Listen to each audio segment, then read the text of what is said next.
Good morning, student. This is Dr. Joni Huda, and today we are going to study very interesting chapter that is called Stages of Growth and Development. In our last lecture, we had studied about growth and development and its principles. Today we will move further about stages of growth and development. Basically, it's divided into 5 stages. 5 भागों में बांटा गया है। कोई भी इंसान पैदा होने से मरने तक किस किस अवस्था को जीता है, आपको आगे लेके चलती हूँ। The first age is infancy age, early childhood, later childhood, adolescence and adulthood. Infancy age क्या होती है? जब बच्चा दुनिया में आता है, बिल्कुल जीरो पीरियड, इससे पहले की जो एज है उसको बोला जाता है प्री नेटल एज, जो प्रेगनेंसी की ड्यूरेशन के अंदर होती है। एजुकेशनल कोर्स के अंदर हालांकि उसका बहुत ज़्यादा रोल नहीं है, डॉक्टर्स की लाइन में उसको बहुत ज़्यादा डीपली स्टडी किया जाता है, लेकिन हमें तो आफ्टर बर्थ ही बच्चे को टीच करना है, तो हमारे काम की वो चीज़ें उतने नहीं हैं। That's why according to educational system infancy से स्टेजेस स्टार्ट की जाती हैं। इन्फेंसी एज 0 to 3 ईयर मानी गई है, एंड इस एज के अंदर बहुत ज़्यादा फिजिकल चेंजेस आते हैं। बच्चा जब 0 डे पे होता है, बिल्कुल पैदा होता है, तो उसका सिर का वेट काफ़ी भारी होता है, बाकी शरीर उतना नहीं होता, उतना ज़्यादा डेवलप्ड नहीं होता है, बट धीरे धीरे उसकी बॉडी एक अच्छे से शेप लेने लगती है, उसकी गर्दन ठहरने लगती है, वो हर एक चीज़ को रिकग्नाइज करने लगता है। Bones are still soft and flexible. Bones बहुत ही ज़्यादा फ्लेक्सिबल होती हैं और सॉफ्ट होती हैं। आपने सुना भी होगा कि छोटे बच्चे की अगर हड्डी टूट जाती है तो अपने आप ही थोड़े टाइम के बाद वो ऑटोमेटिकली जुड़ जाती हैं, उसमें बहुत ज़्यादा कुछ एक्स्ट्रा उसको एडिशनल कुछ डालने की ज़रूरत नहीं पड़ती है। In this age they are learning to sit, the crawl and to stand. इस एज के अंदर वो क्रोल करना, बैठना, चलना सीखता है। जो मेंटल एजेस की अगर हम बात करें, according to sense organ, they can feel, they can listen, they can smell, they can feel anything else. किसी भी चीज़ को जब वो महसूस करते हैं, जब सेंस ऑर्गन्स डेवलप हो रहे हैं, तो नो डाउट मेंटल चेंजेस भी उनके अंदर आएंगे। आपने देखा होगा छोटा बच्चा जो बिल्कुल न्यू बोर्न बेबी होता है, वो किसी को भी जानता नहीं है, पहचानता नहीं है, बट धीरे धीरे जैसे जैसे वो बड़ा होने लगता है तो अपनी मम्मी को, पापा को वो पहचानने लग जाता है। Get with it, need by cry. जो उसको चाहिए होता है वो रो के, जिद करके उन चीज़ों को पाने की कोशिश करता है। कैन रिकग्नाइज एंड सिबलिंग्स, वो लोगों को पहचानने लगता है कि घर वाले कौन है, बाहर वाले कौन है, ये मेरे फ्रेंड्स हैं, ये मेरे भाई बहन हैं। इन चीज़ों के थ्रू वो बताता है कि हाँ ये मेरे घर का है, ये मेरे बाहर का है, बिकॉज इसके अंदर वो इतना डेवलप हो चुका है। And the very next stage is childhood stage. Basically इस एज को 3 to 12 ईयर में रखा गया है, लेकिन इसको 2 भागों में बांटा गया क्योंकि इस एज के अंदर बहुत ज़्यादा ड्रास्टिक चेंजेस आते हैं, according to social change, mental change, physical change. किसी भी बिहाफ पे, किसी भी एस्पेक्ट पे अगर हम देखते हैं तो इस स्पेसिफिक स्टेज के अंदर बहुत ज़्यादा चेंजेस आते हैं बच्चे के अंदर। तो इसको 2 भागों में बांटा गया है। First is early childhood and next is post childhood. What is early childhood? Basically ये प्री स्कूल स्टेज होती है। स्कूल जाने से पहले बच्चा जो जो चीज़ें सीखता है, करता है, 3 to 6 ईयर है बिकॉज ये राइट। एंड इस एज को जो नाम दिए गए हैं, that first one is problem age. आपने देखा होगा बच्चों इस एज के स्पेशली बच्चों के पास बहुत सारे डाउट्स होते हैं, बहुत सारे सवाल होते हैं। सेकेंड एज होती है टॉयज। बच्चे खिलौनों के साथ खेलना बहुत पसंद करते हैं इस एज के अंदर। And the next one is pre Ganges. इसे जो नेक्स्ट एज आती है उसको गैंगेज बोलते हैं, इससे पहले वाली एज है। एक्सप्लोरेटरी एज, इस एज के अंदर बच्चा नई नई चीज़ें सीखता है, नई नई गेम बनाता है, नई नई तरीके से उन चीज़ों को टैकल करना, खेलना सीखता है।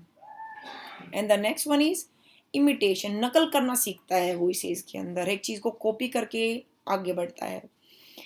Early childhood basically 3 to 6 age होती है। फिजिकल चेंजेस बहुत आते हैं। 3 से 6 साल के बच्चे के अंदर उसको औरों के साथ बैठना, उठना उसको आ जाता है। उसके मेंटल चेंजेस आ जाते हैं। अब वो समझने लग गया है कि किसके साथ उसको कैसे बिहेव करना है, कौन घर वाला है, कौन बाहर वाला है। Learn to walk and to talk, उसको पता है बाहर वालों के साथ कैसे बात करनी है, घर वालों के साथ कैसे रहना है उसको friendly. No ready to share और to play interactively with other. आपने देखा होगा इस एज के बेसिकली बच्चे एकदम से किसी के साथ खुल के इंटरेक्ट नहीं करते हैं। थोड़ा टाइम के बाद जब उनकी फैमिली में भी अगर कोई आया तो थोड़े टाइम के बाद एक थोड़ा फ्रेंडली होने के बाद वो थोड़ा बोलने लगते हैं, खेलने लगते हैं. एंड इमोशनल चेंजेस, इस एज के अंदर इमोशनल चेंजेस बहुत ही ज़्यादा फ्लुएंट हैं बिकॉज उनकी फ्रीक्वेंसी बहुत ही ज़्यादा है. इस एज के अंदर अभी बच्चों का कंट्रोल नहीं होता अपने इमोशंस के ऊपर. लर्न टू यूज़ टॉयलेट, इस एज के अंदर बच्चे सीख लेते हैं कि उन्हें अपना टॉयलेट यूज़ कैसे करना है, अपने आप से कैसे क्लीन अप करना है. And the very next age that is called later childhood. Basically primary school age होती है जिस एज के अंदर बच्चा प्राइमरी स्कूल की एजुकेशन गेन करता है. और इस एज को जो नाम दिए गए हैं that troublesome age and sloppy age, gang age, right. Because इस एज गैंग एज बेसिकली नाम क्यों दिया गया है, इस एज के अंदर बच्चा फ्रेंड्स बनाना सीखता है, दोस्तों के साथ रहना सीखता है. उसे बहुत अच्छा लगता है अपने दोस्तों के साथ रहना, उनसे बातें करना. पेरेंट्स से ज़्यादा वो दोस्तों की बातों में बिलीव करता है, अपने ग्रुप सर्कल की बात करता है और उसको बहुत अच्छा लगता है. लेटर चाइल्डहुड एज की जो करेक्टरिस्टिक्स हैं ये 7 to 12 ईयर की एज है. और जो फिजिकल चेंजेस हैं इस एज के अंदर वो बहुत ही फास्ट मूव करते हैं.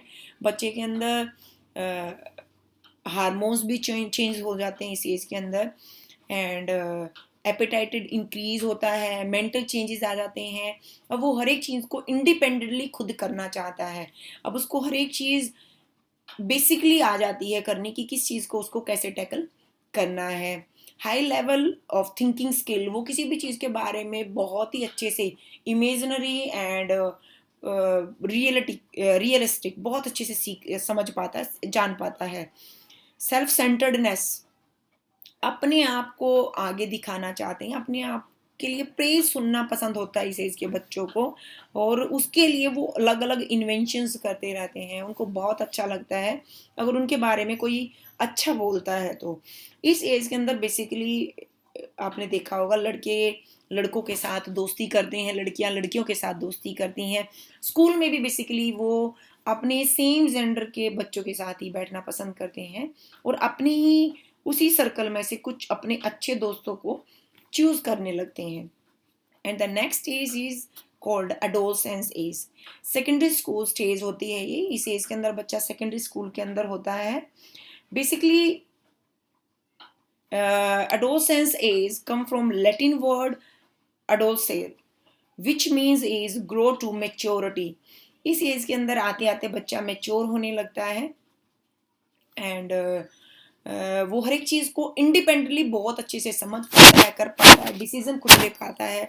इवन इस एज के अंदर पेरेंट भी उनके डिसीजन को इम्पोर्टेंस देते हैं. इसकी जो इम्पोर्टेंस है, जो करेक्टरिस्टिक्स हैं, I would like to share with you. इस एज को 13 to 19 एज में बांटा गया है. बेसिकली इस एज को टीन एज भी कहा जाता है बिकॉज ये 13 to 19 होती है, tin basically.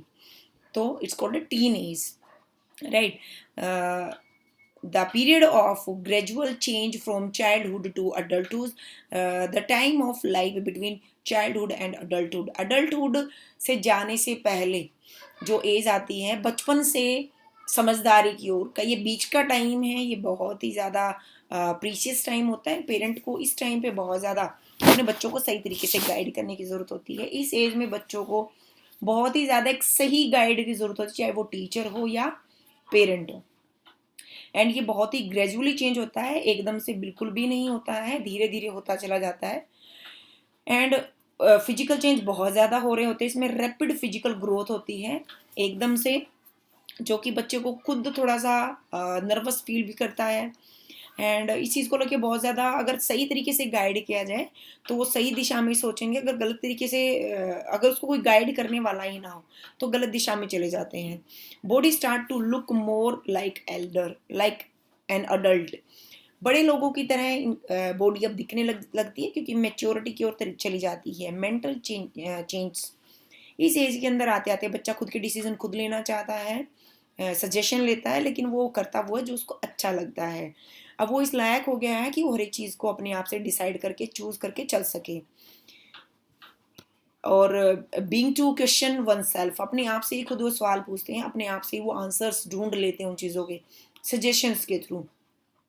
Start to enjoy participating in adult conversation, उनको बहुत अच्छा लगता है इस एज के अंदर बेसिकली अडल्ट लोगों के साथ बात करना, बैठना। इमोशनल चेंजेस, इस एज के अंदर बच्चों को अपने इमोशंस पे बहुत ज़्यादा कंट्रोल हो जाता है, वो अपने इमोशंस को बहुत जल्दी एक्सप्रेस नहीं करते अगर नहीं चाहते तो। Feeling very quickly from being happy to being lonely, ये बहुत ही फ्लुएंट एज होती है हर एक चीज़ के अंदर। इमोशंस की बात करें तो बहुत जल्दी अच्छा फील करने लगते हैं, बहुत जल्दी ही अलोनली फील करने लगते हैं। Sees people having need like him, अपने जैसे लोग हर इंसान को पसंद है, लेकिन इस एज के अंदर बेसिकली एडजस्ट नहीं करते, ये अपने जैसे ही चाहिए उनको, या तो वैसा ही बना लेंगे या वैसा ही ढूंढ लेंगे। सोशल चेंज, इस एज के अंदर बच्चे बहुत ही ज़्यादा सोशल हो जाते हैं, चीज़ों को शेयर करने लगते हैं, बनाने लगते हैं। बेसिकली अगर स्टूडेंट्स की बात करें तो आपने देखा होगा नोट्स शेयर करते हैं बच्चे, अपनी चीज़ें भी शेयर करते हैं। Friends view become a more important, इस एज में आने के बाद बच्चों को लगता है कि my friends are more intelligent than comparatively to my parents and guardian and teachers and anyone else. अपने फ्रेंड्स की राय वो सबसे पहले लेते हैं, उसको ही इम्पोर्टेंस देते हैं, बिकॉज उनको लगता है कि यूथ मेंटेलिटी को आगे बढ़ाना चाहिए, पुरानी सोच को पीछे छोड़ देना चाहिए। And the next one is adulthood age. This is called the last stage of a human being's life. Period from the 20s onward. 19 tin जैसे ही खत्म होगा तो वहाँ से 20 स्टार्ट हो जाता है। 20 ऑनवर्ड जो एज बोली गई है उसको अडल्टहुड एज बोला जाता है। एंड इस एज के अंदर जो फिजिकल चेंजेस हैं, एक मेच्योरिटी को ले लेते हैं, मेच्योरिटी को पा लेते हैं। तो फिजिकल चेंजेस जो हैं वो डेवलपमेंट के बिहाफ पे होते हैं, ज़्यादातर ग्रोथ के बिहाफ पे कम होते हैं। A slow weakness of the 5 senses, जो 5 सेंसेस ऑर्गन्स हैं, जो 5 ऑर्गन्स हैं उनके डेवलप हुए हैं, वो उनमें थोड़ी सी उनको एक स्लो वीकनेस आती जाती है। आपने सुना होगा जैसे जैसे एज बढ़ती चली जाएगी वैसे वैसे हमारी मेमोरीज, हमारी सुनने की क्षमता, याद रखने की क्षमता, या किसी भी चीज़ को स्मेल करके फील करने की क्षमता, वो धीरे धीरे धीरे धीरे स्लो डाउन होने लगती है। Slow loss of calcium in the bones में भी कैल्शियम की कमी होना धीरे धीरे, it's a very gradual process. Bones become a brittle, stiffening of the joint and the weakening of the muscles. जैसा कि मैंने अभी बताया था, जैसे जैसे एज बढ़ती है, बिकॉज यहाँ तक की जो एज थी वो ग्रोइंग एज थी, इससे आगे की जो एज है वो डाउनवर्ड जाती हुई एज है। ग्राफ जैसे ऊपर बढ़ता है उसी तरीके से नीचे जाता है। जब बढ़ रहा होता है तो हर एक चीज़ ग्रो करती है, लेकिन जब डाउनवर्ड जाता है तो चीज़ें कम हो रही होती हैं। उसी तरीके से मसल्स एंड उन सारी चीज़ों में भी वीकनेस धीरे धीरे धीरे धीरे होने लगती है। Growing is a lifelong process that start with a single cell, जैसे ही बच्चा पैदा होता है तब से स्टार्ट होता है और ये लाइफ लॉन्ग चलता है। जब तक एक इंसान जिंदा है उसमें कुछ ना कुछ चेंजेस आते रहते हैं, वो कुछ ना कुछ डेवलप करता रहता है। The period of life from the first year through the teen year is a time of great growth. Teen age तक का जो टाइम पीरियड है, 0 to teen age, that is very precious time, that is very growing age period. इस as में बच्चा बहुत कुछ सीखता है, बहुत कुछ ग्रो करता है, हर एस्पेक्ट के बिहाफ पे उसमें बहुत ज़्यादा चेंजेस आते हैं। And I hope you like my video and thank you.